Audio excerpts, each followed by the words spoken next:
Hai semuanya, selamat datang dalam training saya yang berjudul em, bagaimana mengukur kinerja karyawan menggunakan metode KPI atau Key Performance Indicator.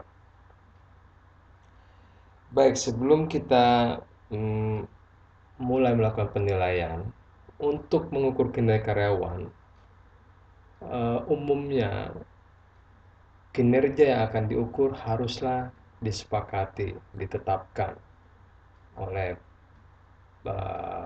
atasan terhadap bawahan. Nah, umumnya kita menggunakan sasaran mutu. Nah, dalam hal ini saya akan memberikan suatu contoh sasaran mutu yang ditetapkan oleh perusahaan terhadap manajer produksi suatu perusahaan.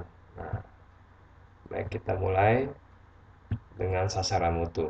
Nah, seperti kita lihat di sini, ada contoh sasaran mutu tahun 2015 untuk manajer produksi. Nah, di sini ada 3 indikator ya. Indikator di sini adalah yang disebut dengan KPI, Key Performance Indicator, atau indikator kinerja kunci ya.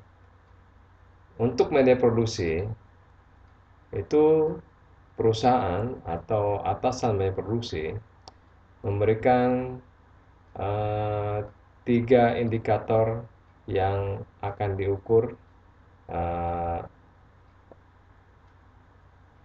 menentukan kinerja produksi ya, manajer produksi untuk tahun 2015. Yang pertama adalah meningkatkan produktivitas satuan dalam persen. Nah, kita lihat di sini ada 2014 base, kolom 2014 ini maksudnya adalah produktivitas yang telah dicapai oleh perusahaan pada tahun 2014. Kemudian kita lihat ada kolom 2015 goals, maksudnya adalah produktivitas yang ingin dicapai oleh perusahaan pada tahun 2015 ya. Nah, kemudian kolom berikutnya adalah kolom sumber data ya. Jadi untuk produktivitas sumber data yang akan digunakan dalam mengukur pencapaian ini adalah dari laporan produksi. Nah, kemudian kolom yang terakhir adalah kolom bobot ya.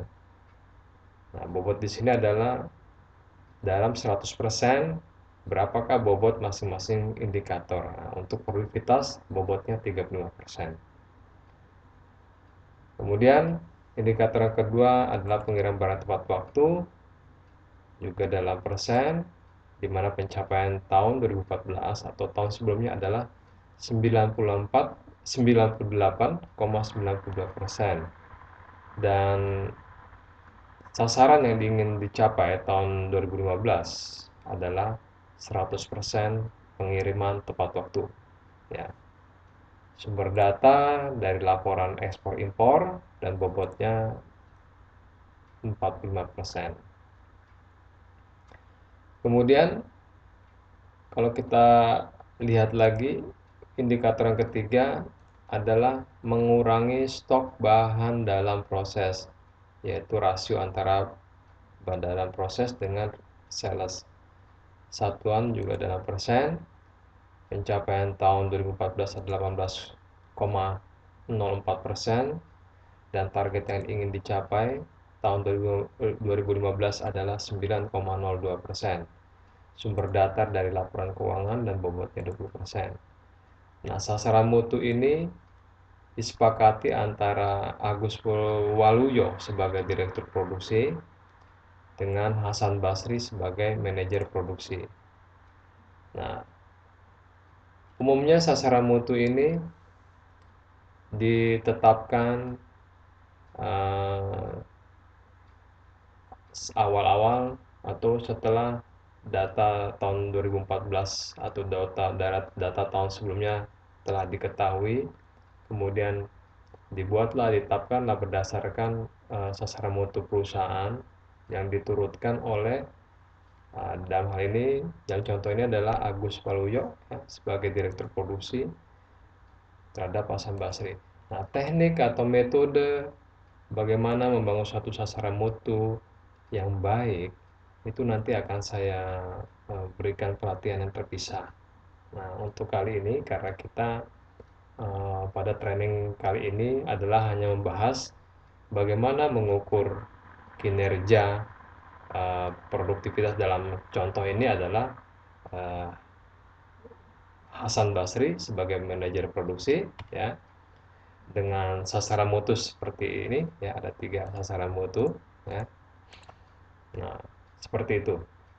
Oke, baik. Nah, setelah sasaran mutu ditetapkan, umumnya ditandatangani ya, ditandatangani baik oleh atasan ya, dalam hal ini Bapak Agus Waluyo sebagai direktur produksi, kemudian dengan uh, media produksi yang bersangkutan yaitu Bapak Hasan Basri ya. Kemudian kita mulai menyiapkan tabel. Nah, oke. Nah, tabel KPI-nya ya. Tabel KPI dari mulai bulan Januari ya, lalu ada bulan Februari, terus sampai bulan Desember tahun 2015 ya. Seperti ini ya, tabel KPI atau tabel Key Performance Indicator. Baik, tabel ini sudah disediakan ya, jadi kita tinggal pakai saja ya. Jadi kalau kita perhatikan dalam tabel ini terdapat kolom indikator ya. Indikator ini ada 3 indikator sesuai dengan indikator yang ada dalam sasaran mutu ya. Jadi kalau kita lihat kembali ada 3, yaitu produktivitas, delivery, dan stok WIP atau barang dalam proses. Jadi dalam tabel juga sama. Produktivitas, delivery, pengiriman, ya, kemudian stok WIP atau barang dalam proses. Nah, kemudian kolom berikutnya ya sama, OM ini adalah unit of measure atau unit ya, dalam persen semuanya. Kemudian di sini ada level. Nah, level dari level 1, 2, 3 dan seterusnya hingga 10. Ya. Dimana level 4 yang berwarna merah itu adalah level baseline. Apa itu? Level baseline adalah level pada kondisi pencapaian tahun lalu. Ya, jadi dalam hal ini untuk produktivitas ya, untuk produktivitas baseline-nya adalah 70,94 ya. Kalau kita perhatikan dalam sasaran mutu ya, baseline-nya ini 70,94 ya. Jadi kita isi sesuai dengan data baseline. Kemudian level ke-8 itu ya berwarna hijau ya, font berwarna hijau. Itu adalah level kondisi yang dicapai atau target goal ya. Nah, kalau kita lihat untuk produktivitas 75 mestinya sama dengan goals yang ditetapkan di sasaran mutu ya, 75. Nah, kemudian ada level 10 atau stretch goal. Jadi jika keadaan pencapaian melebihi target. Nah, bagaimana menetapkan range nilai? Ya, saya juga akan berikan nanti terpisah dalam training saya yang lain, yang terpisah ya, training yang berbeda. Nah, di sini ada kolom yang uh, digunakan dalam menghitung skor KPI karyawan yang bersangkutan ya. Di sini juga ini sudah rumus, ada kalau kita perhatikan ada kolom ini, kolom penilaian ya.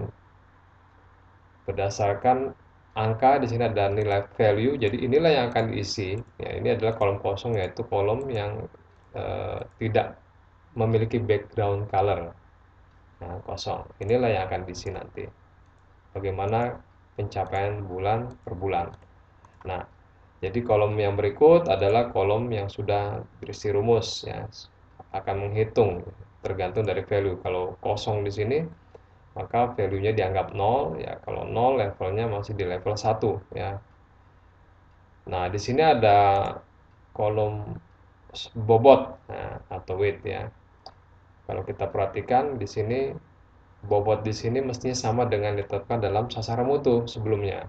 Jadi untuk produktivitas ya mestinya sama dengan sasaran mutu yaitu 35. Ya, kalau kita perhatikan ya bobotnya ya 35. Oke. Kemudian di sini ada kolom untuk keperluan kalkulasi eh, scoringnya ya. Jadi kalau ini kita isi nanti di sini ada total ini juga sudah rumus ya. Hmm. Jadi kita dari pengisian ini nanti akan rumus, di mana rumusnya akan direkap di kolom rekap ya seperti ini. Nah, ini masih kosong dan nanti akan dibuatkan grafiknya dalam grafik uh, skor KPI ya bulan per bulan sepanjang tahun dari bulan Januari sampai 2015. Oke. Baik, sekarang berarti tugas kita adalah mengisi kolom pencapaian aktual bulan per bulan. Nah, untuk produktivitas dan delivery ya, karena pelaporannya tadi dari laporan produksi dan eksim yang direkap dalam satu laporan operasional ya, eh, kita memperolehnya umumnya kita menggunakan suatu pelaporan hmm, rekapitulasi operasional. Nah, dalam contoh ini untuk produktivitas, nah, di sini kita perhatikan dihitung, diukur ya dalam kalender week ya. Jadi periode mingguan, bukan bulanan. Ya, kalau kita perhatikan ya. Jadi minggu pertama, kedua, ketiga, keempat, dan seterusnya hingga minggu ke-52 dalam satu tahun itu, satu tahun 2015, di mana week pertama itu dimulai dari periode 5 Januari 2015 hingga 11 Januari 2015. Jadi kalau kita hmm, perhatikan ya, artinya periode minggu dalam contoh ini dimulai dari hari Senin 5 Januari ya hingga hari Minggu 11 Januari. Kemudian minggu kedua juga dari Senin yaitu tanggal 12 hingga 18 ya 12 hingga 18 dan seterusnya. Nah, sehingga untuk mengukur pencapaian bulanan ya kita menggunakan metode rata-rata saja ya. Dalam contoh ini rata-rata. Untuk Januari adalah rata-rata pencapaian di week 1, 2, 3, dan 4 ya. Jadi rata-ratanya adalah rumus 54,96%. Nah, bagaimana menghitung produktivitas? Produktivitas yang dihitung adalah produktivitas tenaga kerja langsung, nah, yaitu rasio antara earn hour dengan work hour. Nah, bagaimana cara menghitung, menentukan, mengukur itu juga akan diberikan nanti dalam sesi pelatihan yang terpisah. Ya, untuk kali ini kita hanya mengambil data. Nah, dalam hal ini untuk Januari datanya produktivitas yang dicapai adalah 54,96%. Nah, jadi kita akan masukkan 54,96%. Oke. Selanjutnya mengenai pengiriman, ya, kita juga peroleh dari laporan yang sama, ya. Pengiriman, delivery, ya. Ini kalau kita perhatikan, ya, periodenya juga mingguan, ya, sehingga kita juga ambil dari rata-rata minggu pertama untuk Januari, minggu pertama hingga minggu keempat. Cara mengukur di sini adalah dari perbandingan antara berapa pengirimannya on time pada periode yang diukur dengan total delivery ya. Ya, dalam hal ini pada periode minggu pertama ada 2 delivery ya, dua-duanya on time sehingga delivery rate-nya 100% ya. Jadi untuk Januari pencapaiannya adalah 100%. Nah, inilah yang kita masukkan dalam tabel KPI ya. 100%. Oke. Nah, kemudian ya, data yang terakhir adalah mengurangi stok bahan dalam proses. Nah, ini kita ambil dari mana? Kita ambil dari laporan keuangan, umumnya melalui stock of none. Nah, di sini ada laporan WIP. Nah, kalau kita perhatikan, nah, di mana um, cara mengukurnya adalah dengan membandingkan antara gross sales tadi ya dengan nilai stok yang ada dalam masing-masing. Ini di sini ada masing-masing bagian dalam produksi. Kemudian untuk produksi kita ambil total dari nilai stok bahan dalam prosesnya. Lalu diukur, dirasiokan, diperbandingkan dengan gross sales. Jadi kalau dalam hal ini dalam bentuk persen ya, total produksi, total maaf, dari total WIP ya, total bahan dalam proses. WIP itu adalah work in process, istilah dalam bahasa Inggris untuk BDP atau bahan dalam proses. Sehingga kita peroleh di sini perbandingan rasio bahan dalam proses ya pada bulan Januari adalah 17,61 ya. Jadi kita masukkan dalam tabel 17,61. Nah, berarti untuk bulan Januari pencatatan kita sudah selesai dan di sini kita lihat sudah ada skor dalam uh, contoh ini nilainya 0,565.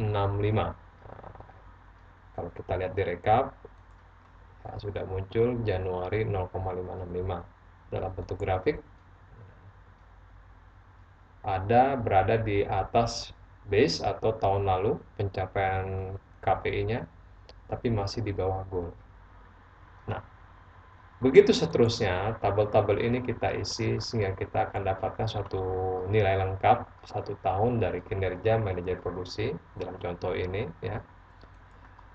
Kemudian kita bisa juga mendapatkan dalam bentuk grafik yang lengkap bagaimana pencapaian dari karyawan yang kita ukur. Itulah yang untuk training kita kali ini.